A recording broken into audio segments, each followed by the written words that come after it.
علامہ سعد رضوی صاحب کے ساتھ تحریک لبیک کے ساتھ کتنی ناانصافی ہو رہی ہے، اور کمشنر اور ڈی ایس پی تو عدالت میں ثابت بھی نہیں کر سکے۔ تو اپنی عدالتیں ہیں، اپنے منصب ہیں، اپنے جج ہیں، اپنے وکیل ہیں۔ وکیل نے کیا کہا ہے کہ بھائی کوئی ثبوت تو لے کے آؤ، کوئی ویڈیو ثبوت لے کے آؤ، کوئی بیان لے کے آؤ کہ سعد رضوی صاحب نے کب اعلان کیا۔ کلیئر ہو گئی کہ تحریک لبیک کے ساتھ۔ بسم اللہ الرحمن الرحیم۔ السلام علیکم ناظرین۔ آج لاہور ہائی کورٹ میں علامہ سعد رضوی صاحب کے کیس کی سماعت تھی۔ اس میں جو فیصلہ آیا جج صاحبان کی طرف سے بہت ہی مایوس کن تھا۔ ایسی توقع نہیں کی جا رہی تھی عدالت کے اوپر۔ اس کے اوپر ڈیٹیل سے بات کرنے سے پہلے میں آپ لوگوں کو ایک عمران خان صاحب کا ویڈیو کلپ سنانا چاہوں گا کہ وہ دیکھو کہ وہ کیا کہتے ہیں، ظلم انصاف کے بارے میں وہ کیا کہتے ہیں۔ پھر آگے جا کے میں آپ لوگوں کو ڈیٹیل سے اس وکیل کا بھی بیان سناؤں گا، پھر آپ لوگوں کو پوری تفصیل بتاؤں گا کہ آج کمرہ عدالت کے اندر کیا ہوا اور جو فیصلہ آیا وہ مایوس کن کیوں آیا۔ سب سے پہلے آپ عمران خان صاحب کی وہ ویڈیو کلپ دیکھو۔ وہ حضرت علی رضی اللہ تعالیٰ کا قول ہے کہ کفر کا نظام چل جائے گا لیکن ظلم کا نظام نہیں چل سکتا۔ یہی حضرت علی کا قول ہے، کفر کا نظام چل جائے گا لیکن ناانصافی کا نظام نہیں چل سکتا۔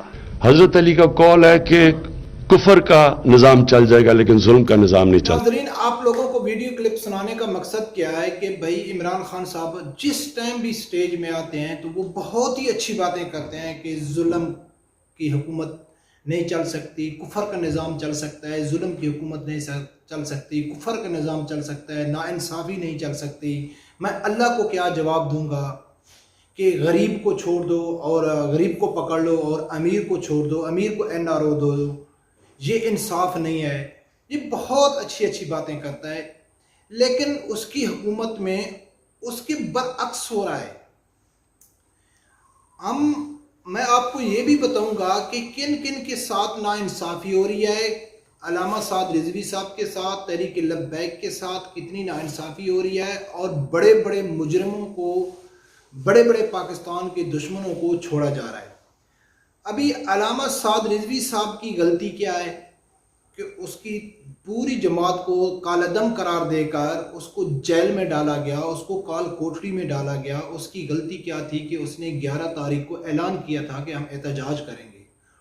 کلبھوشن کا سب لوگوں کو معلوم ہے کہ وہ ہمارا انڈیا جو پہلے دن سے دشمن ہے، جس کے ساتھ جنگ لڑنا ہمارے اوپر جہاد ہے، ہم جہاد سمجھتے ہیں، ٹھیک ہے۔ تو اس کا جو کلبھوشن ایک فائٹر لے کے آتا ہے، پاکستان میں حملہ کرنے کے لیے آتا ہے، اس کو پاکستانی ایئر فورس پکڑتی ہے، اس کو گھر لے کے جاتے ہیں، اس کو باعزت طریقے سے چائے پلا کے 24 آور کے اندر اس کو انڈیا کے حوالے کر دیا جاتا ہے۔ دوسری طرف تحریک لبیک، علامہ سعد رضوی صاحب کی غلطی کیا ہے کہ جب کمرہ عدالت میں جب یہ سماعت جاری تھی تو جج صاحبان نے بلایا تھا ڈپٹی کمشنر اور ڈی ایس پی کو کہ آؤ آپ ثبوت لے کے آؤ کہ سعد رضوی کے اوپر الزام کیا ہے۔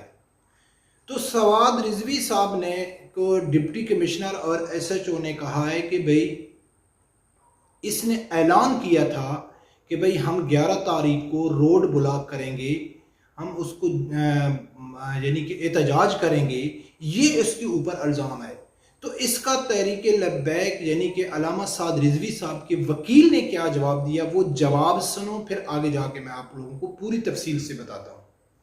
کر دیا گیا آن ٹرمپڈ اپ چارجز، جو کہ کوئی چارج نہیں ہے۔ یہ کہا کہ 11 کو یہ انٹرویو 11 کو انہوں نے اناؤنس کیا کہ ہم سڑکیں بلاک کریں گے، اس کا کوئی میٹیریل نہیں ہے، نہ کوئی ویڈیو کلپ ہے نہ کوئی آڈیو کلپ ہے۔ تو سمپلی آن ایسرشن ایک ویگ ایلیگیشن کر کے اس کو ڈیٹینشن آرڈر پاس کر دیا گیا، اور پھر 30 دن کے بعد اس کی ایکسٹینشن کر دی گئی جس کی کوئی کوجنٹ ریزن نہیں۔ تو یہ سب کچھ بددیانتی کی بنیاد پہ اسے چیلنج کیا ہم نے۔ تو ناظرین، آپ لوگوں نے سنا ہے کہ سعد رضوی صاحب کے وکیل نے کیا کہا ہے کہ بھئی ان لوگوں نے کہا ہے کہ اس نے اعلان کیا تھا کہ بھئی ہم 11 تاریخ کو ملک جام کریں گے یا روڈ ہم بلاک کریں گے، یہ اس کے اوپر الزام ہے۔ اس الزام کی وجہ سے 5 پرچے دیے گئے سعد رضوی صاحب کے اوپر، دہشت گردی کے، MPO کے، اس کے علاوہ ارادہ قتل کے اس کے اوپر پرچے دیے گئے تھے. تو وکیل نے کیا کہا ہے کہ بھائی کوئی ثبوت تو لے کے آؤ, کوئی ویڈیو ثبوت لے کے آؤ, کوئی بیان لے کے آؤ کہ سعد رضوی صاحب نے کب اعلان کیا. تو ان ایس ایچ او کے پاس, ڈپٹی کمشنر کے پاس کوئی جواب نہیں تھا. تو جج نے کیا کیا کہ اس نے 4 بجے تک وہ فیصلہ ملتوی کر دیا کہ 4 بجے کو میں بتاؤں گا کہ بھئی کیا کرنا ہے. تو 4 بجے کے بعد جج صاحب نے وہ اس کی درخواست ہی مسترد کر دی, وہ فیصلہ خارج کر دی. دوستو دیکھو انصاف کیسا ہوتا ہے. ایک طرف سعد رضوی صاحب کے اوپر کوئی ثبوت بھی نہیں ہے روڈ جام کرنے کا, اس کے اوپر 5 پرچے دیے گئے تھے, آج وہ جیل میں ہے, اس کی جماعت کو کالعدم قرار دے دیا گیا ہے. اور عمران خان صاحب کے درجنوں سینکڑوں کلپ موجود ہیں کہ آج میں فیصل آباد بند کروں گا, فلاں دن میں لاہور بند کروں گا, فلاں دن میں کراچی بند کروں گا. عارف علوی کے بیان موجود ہیں, اس کی ویڈیو ثبوت موجود ہیں کہ وہ کراچی میں کھڑا ہو کے کہتا ہے کہ کوئی دکان نہیں کھلے گی, کوئی روڈ نہیں کھلے گا, سب کو بند کر دو. عمران خان صاحب کے ویڈیو کلپ موجود ہیں, کنٹینر کے اوپر کھڑا ہو کے کہتا ہے کہ پولیس والوں میں آپ لوگوں کو ہاتھ سے پکڑ کے پھانسی لگاؤں دوں گا. اپنے کارکنوں کو عمران خان صاحب کہتا ہے کہ جہاں بھی پولیس والے آپ کو روکیں پوری رکاوٹیں توڑ کے تم آ جاؤ. لیکن وہ آج ملک کا وزیر اعظم ہے, کوئی اس کے اوپر کیس بنانے والا نہیں ہے, کوئی اس سے پوچھنے والا نہیں ہے. لیکن ایک طرف سعد رضوی صاحب کے اوپر یہ الزام لگا کے کہ آپ نے روڈ بند کرنا ہے اور اس کو کال کوٹری میں ڈال کر اس کے اوپر 5 دہشت گردی کے اور ارادہ قتل کے, حالانکہ وہ جنازہ پڑھا کے آ رہے تھے. تو دوستو یہ ظلم کا نظام نہیں ہے. تو عمران خان صاحب کیوں کہتا ہے, کس کو دھوکہ دیتا ہے, کیوں سمجھ نہیں آتی لوگوں کو کہ بھائی اگر آپ ایسا نہیں کر سکتے تو بار بار جھوٹ بول کے کم از کم عوام کو گمراہ مت کریں, اپنی قبر تو مت بھریں.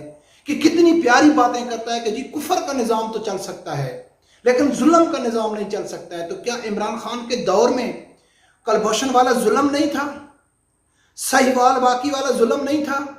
طاہر القادری کے ساتھ عمران خان صاحب نے وعدہ کیا تھا کہ میں آپ کے جن لوگوں نے بارڈر ٹاؤن میں قتل کیا ان کو پھانسی لگاؤں گا. تو ان کے عمران خان صاحب نے کچھ کیا ہے؟ کچھ بھی نہیں کیا ہے. تو یہ کس لیے یہ تقریر کرتا ہے, کیوں تقریر کرتا ہے؟ تو یہ بات تو واضح کلیئر ہو گئی کہ تحریک لبیک کے ساتھ یا سعد رضوی کے ساتھ ہمارے پاکستان کی جو گورنمنٹ ہے اس کو زیادہ تکلیف ہے یا نہیں ہے. یورپی یونین کو بہت زیادہ ہے, کیونکہ میں پہلے ویڈیو میں بتا چکا ہوں کہ شیخ رشید نے معید پیرزادہ کے پروگرام میں یہ واضح کر دیا تھا کہ ہمارے اوپر بہت زیادہ پریشر تھا, سعودیہ کی طرف سے بھی پریشر تھا, یو اے کی طرف سے بھی پریشر تھا, یورپی یونین کی طرف سے بھی پریشر تھا کہ آپ ان کو جیل میں ڈالو, ان کو کالعدم قرار دو. تو یہ ہماری گورنمنٹ کن کے کہنے پہ چل رہی ہے, کس کے کہنے پہ چل رہی ہے؟ کیا ان کے پاس اپنے پاس کچھ اختیارات ہیں؟ عمران خان صاحب نے خود کہا تھا کہ بھائی تحریک لبیک کا اور ہمارا مقصد ایک ہے, ہماری منزل ایک ہے, بس طریقہ کار الگ ہے. تو میری عمران خان صاحب سے گزارش ہے, ان کے فالوور سے گزارش ہے کہ خدا را آپ کو عوام کو کب تک بے وقوف بناؤ گے؟ کیا سب لوگ پاگل ہیں؟ کیا سب لوگ اندھے ہیں؟ ان کو کچھ سمجھ نہیں آ رہا ہے کہ آپ یعنی کہ کن کے اشارے پہ یہ پورا کر رہے ہیں؟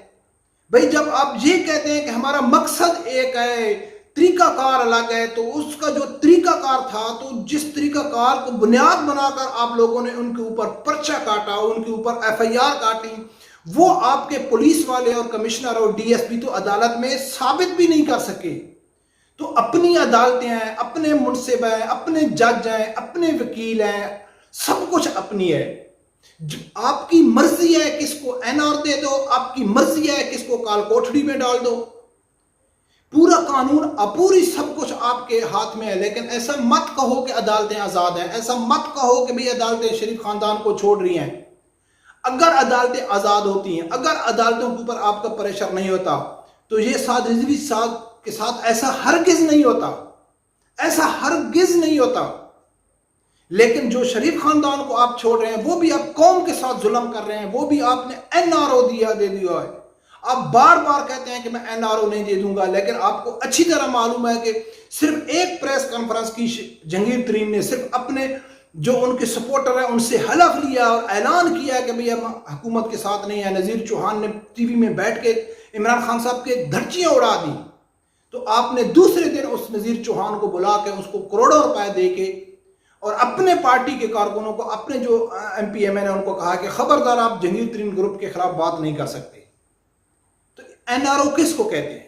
کیا آپ منہ سے, آپ کے سپورٹر یہ منہ سے سننا چاہتے ہیں کہ میں نے این آر او دے دی ہے, میں نے شریف برادران کو, میں نے جہانگیر ترین کو این آر او دے دی ہے؟ تو بھائی این آر او کس کو کہتے ہیں؟ کہ جو آدمی آپ کے سامنے کھڑا ہوتا ہے, یا تو آپ اس کو خرید لیتے ہیں, یا آپ اس کو پیسے دے کے چپ کرا دیتے ہیں, یا ان کو پریشر ڈال کے ساتھ رضوی کی صورت ان کو جیل میں ڈال دیتے ہیں. چودھری برادران کے خلاف آپ کا کتنے بڑے بڑے بیان پڑے ہیں کہ یہ ڈاکو ہیں, یہ چور ہیں, یہ کرپٹ ہیں, لیکن سینٹ الیکشن سے پہلے آپ لوگوں نے ان کو بھی نیب کو حکم دیا کہ کتنے بھی کیس ہیں ختم کر دو. تو یہ بات سب لوگوں کو کلیئر ہو گئی ہے, لیکن پھر بھی آپ ٹی وی میں آ کے جھوٹ بولتے ہیں, ٹی وی میں آ کے عوام کو دھوکہ دیتے ہیں کہ جی کفر کا نظام چل سکتا ہے, ظلم کا نظام نہیں چل سکتا ہے. میں اللہ کو کیا جواب دوں گا کہ میں چھوٹوں چوروں کو پکڑ لوں اور بڑوں کو چھوڑ دوں. تو دوستو یہ سب کچھ آپ لوگوں کے سامنے ہے. کچھ ثبوت نہ ہونے کے باوجود کوئی چیز بھی عدالت میں جو ڈپٹی کمشنر اور ڈی ایس پی نے ثابت نہیں کی, لیکن پھر بھی اس کی درخواست مسترد کر دی. تو دوستو یہ نہیں چلے گا, زیادہ تر تو نہیں چلے گا, کیونکہ اللہ کی ذات تو دیکھ رہا ہے. بڑے بڑے وزیر اعظم صدر ہے چلے گئے, یہ بھی چلا جائے گا. نام رہے گا تو اللہ اور اللہ کے رسول کا نام رہے گا. اور اس کو جو بھی آدمی قرآن اور حدیث کے لیے, ناموس رسالت اور ختم نبوت کے لیے, دین کے لیے کام کرتا رہے گا, تو علامہ خادم حسین رضوی صاحب تھے, اس کے بعد سعد رضوی صاحب آ گئے, اس کے بعد کچھ اور آ جائے گا. یہ 4 دن کی زندگی ختم ہو جائے گی. تو دوستو آپ لوگ سمجھ گئے کہ اس گورنمنٹ کی کیا پالیسی ہے. بار بار میں ویڈیو میں یہ کہہ رہا ہوں کہ یہ جو ٹی وی میں آ کے کہتے ہیں, ٹاک شو میں آ کے جو بولتے ہیں, یہ ان کا نظریہ نہیں ہے, یہ ان کا منشور نہیں ہے. ان کا مقصد کچھ اور ہے جو بیک گراؤنڈ میں ہو رہا ہے, جو خفیہ طور پہ ہو رہا ہے, جو عوام اس کو دیکھنا نہیں چاہتی, سننا نہیں چاہتی. تو رب پروردگار سے یہی دعا کر سکتا ہوں کہ اللہ تعالیٰ آپ لوگوں کو حق سچ سننے کی اور اس کے ساتھ کھڑے ہونے کی توفیق عطا فرمائے. اللہ حافظ.